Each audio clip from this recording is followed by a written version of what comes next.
क्या लगता है, क्या तैयारी है? सभी लोग हम अब लगे हुए हैं। आप क्या दावा करने की स्थिति में जब आप कहती हैं कि साफ बहुमत से या सरकार, ओवरवेलमिंग मेजॉरिटी हमारी आएगी? आप चाहती होंगी कि मैं अगर सरकार बने तो मैं मुख्यमंत्री बनूं? इच्छा तो न जाने कितने लोग रखते हैं मन में। हाईकमान ही तय करता है या बहुत सारे और फैक्टर काम करते हैं हरियाणा में? Finally high command. लेकिन जैसे हरियाणा की बात करते हैं लोग, आप भी जानती हैं, क्योंकि आप उसके एक किरदार हैं, तो होता है कि वहाँ हुडा फैक्टर है, भूपेंद्र सिंह हुडा फैक्टर, और उस फैक्टर के सामने कई बार हाईकमान भी कमज़ोर पड़ जाते हैं या हाईकमान नहीं चला पाते हैं या हुडा चला ले जाते हैं। तो ये भी फैक्टर बहुत निर्णायक होता है हरियाणा में।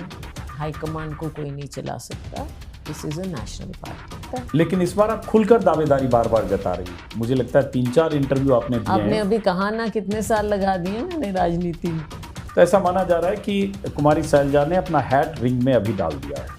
लोगों की सेवा हम करेंगे स्टेट में। जैसे आपका एक बयान और देखा मैंने, जिसमें आपने कहा कि क्यों नहीं एससी समाज का कोई मुख्यमंत्री होना चाहिए। इसको इंटरप्रेट ऐसे किया अच्छा। गया और मैंने ये कहा कि हर समाज का हो सकता है और एससी वर्ग का भी हो सकता है, किसी भी वर्ग का हो सकता है, क्यों नहीं। एक गुट के बारे में मुझे बहुत सारी वेबसाइट पर दिखा, SRK गुट। तो पहले समझा SRK, तो फिर लगा SRK को मैं डिकोड कैसे करूं। तो बताया SRK मतलब शैलजा, R मतलब रणदीप सुरजेवाला, K मतलब किरण चौधरी। अब किरण चौधरी चली गई बीजेपी में, तो मुझे बताया गया कि अब ये गुट हो गया SRB, शैलजा, रणदीप और चौधरी बीरेंद्र सिंह। लोगों का ना, जो आपकी बिरादरी है, मीडिया के लोग, बहुत फर्टाइल माइंड होता है आपका। तो अभी SRB है, कभी कुछ हो जाता है, कभी कुछ हो जाता तो है। अभी SRB है। इन सभाओं में आप 3 लोग हैं। सब हर सभा में आते भी नहीं, आ भी नहीं सकते। वे लक्ष्य एक है कि कांग्रेस की सरकार बननी चाहिए। अब वो लक्ष्य किसी का हो सकता है कि हुडा की सरकार बने, लेकिन कांग्रेस की सरकार, तो अगर कांग्रेस की सरकार बननी चाहिए, एक ही लक्ष्य है, तो कुमारी शैलजा अलग कांग्रेस की यात्रा, संदेश यात्रा लेकर चल रही हैं। दीपेंद्र हुडा अलग हरियाणा मांगे इंसाफ लेकर चल तो रहे अब हैं। शुरू किया नहीं, हाँ, उन्होंने हम तो जनवरी से कर रहे हैं। नहीं, लेकिन लोग ये कहते हैं कि ये कुमारी शैलजा और भूपेंद्र सिंह हुडा दोनों को एक दूसरे को फूटी आंखों नहीं सुहाते। अब लोग तो कुछ भी कह देंगे। तो हरियाणा में गुटबाजी है कि देखो, आप पॉलिटिकल एनालिस्ट हैं, मैं राजनीतिक हूँ। मैं जानता हूँ, मैं समझ रहा हूँ आप, इसलिए मैं साइलेंस को गेज करने की कोशिश कर रहा हूँ। आपकी चुप्पी, आपके शॉर्ट आंसर, उसके बीच को मैं रीड करने की कोशिश कर रहा हूँ। एकजुट होकर चुनाव लड़ रहे हैं आप लोग। एकजुट होकर लड़ेंगे। कितने लोग कुमारी शैलजा के, कितने लोग भूपेंद्र सिंह हुडा के। ये काम ना हम आपके लिए छोड़ देंगे, आपने भी तो कुछ एनालाइज बाद में करना होगा, आप ढूंढते रहना। 2 मीटिंग का जिक्र होता है। एक मीटिंग होता है राहुल गांधी और मल्लिकार्जुन खड़गे की मौजूदगी में, जिसमें चौधरी उदय भान जो प्रदेश अध्यक्ष हैं हरियाणा, और उनमें आपके बीच टूटू में जैसी स्थिति हुई। ये भी देखो, मैं बाहर छपा हुआ खैर सब आपने मौका दे दिया। हाँ, तो अच्छी बात है, वो क्लैरिफाई करें आप। ऐसा हाँ। कुछ भी नहीं, कुछ भी नहीं। और बाहर कई बार पता नहीं क्या रिपोर्टिंग हो जाती है और कोई तू मैं नहीं।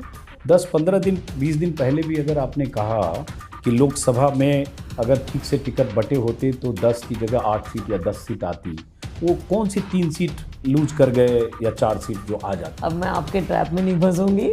अब मैंने इस बात में जिक्र नहीं करना है, क्लोज चैप्टर है। जो मैंने कहना था कह दिया। किरण चौधरी जो उस SRK ग्रुप का हिस्सा थी, शैलजा, रणदीप और किरण, तो चली गई। मैं अब उसमें नहीं जाऊंगी, ये उनका निजी फैसला रहा, पार्टी में रहते बेहतर रहता।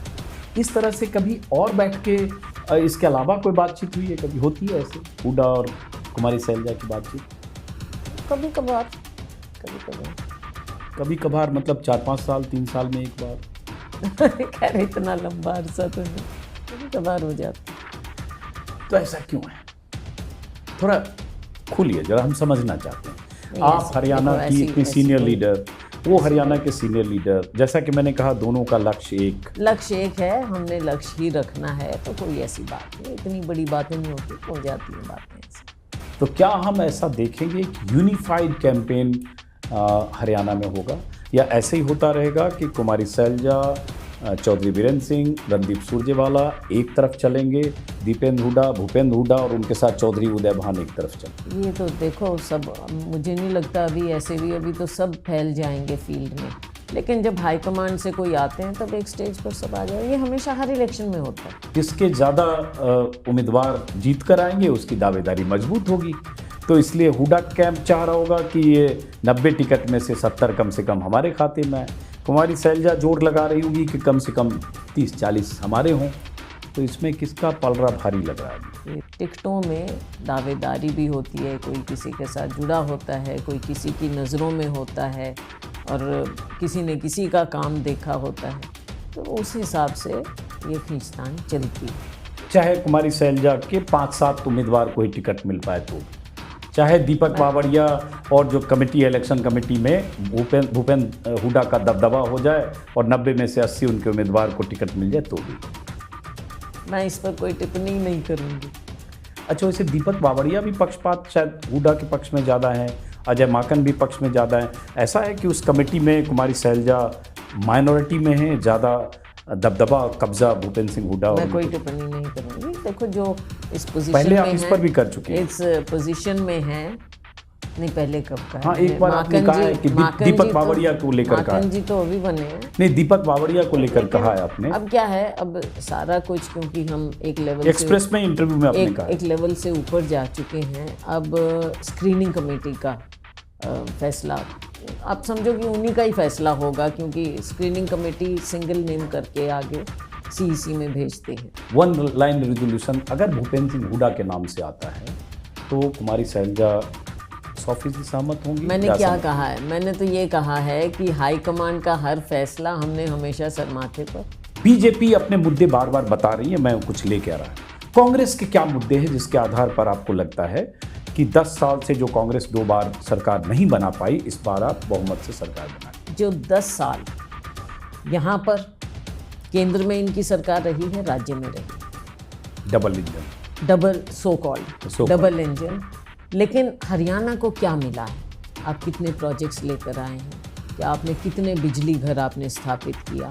केंद्र से आप कौन सी चीज़ लेकर आए जो आप आज के दिन कह सकें कि ये प्रोजेक्ट हमने यहाँ पर नई चीज़ कोई हरियाणा में दी है? जैसे आपने कहा कि कुछ नहीं किया, अब जो किया उसके बाद आप बताइए क्या नहीं हुआ। जैसे विज्ञापन 20 दिन तक 20 अखबार में हर रोज करोड़ों के विज्ञापन बीजेपी ने दिए, ठीक है। अब हमने कतरने सारे निकाली है और जब मैं फील्ड में जाऊंगा तो मैं इसको ग्राउंड रियलिटी चेक करूंगा। ये देखिए, युवाओं के लिए रोजगार स्वरोजगार के अवसर, अब तक कुल 1,44,000 को नौकरी। हालांकि देखिए बड़ी जल्दी में 1,32,000 से 1,44,000 हो गया। पता नहीं 4 दिन कितने दिन के अंदर ये 12,000 बढ़ गया। भगवान बचाए ऐसे इश्तेहारों से। अगर ये पैसा लग जाता लोगों के कल्याण में तो शायद इनको ये इतने बड़े इश्तेहार देने की जरूरत ही ना पड़ती। स्नातकोत्तर को 3,500 रुपए मासिक बेरोजगारी भत्ता, बेरोजगार युवाओं को 1,200 रुपए, स्नातक को 200 रुपए, सब मिल। अब पूछ लीजिएगा प्लीज, मेरे कहने से मत मानिए आप। ये इश्तेहार आप लेकर जाइए, लोगों से पूछिए, शैलजा से मत पूछिए। आज शैलजा जी सतर्क, सजग और सावधान है। इन्होंने तय किया है कि बहुत सधे हुए ढंग से बोलना है। वक्त बहुत कम है। गलत टाइम पे आ गए। गलत टाइम पर आ गए कह रही हैं, और इनको कोई ऐसी बोलकर हेडलाइन नहीं देना है। नहीं, आपने डिसाइड कर लिया है। जो हो चुका, वो हेडलाइन नहीं देना है। आज नहीं देना है।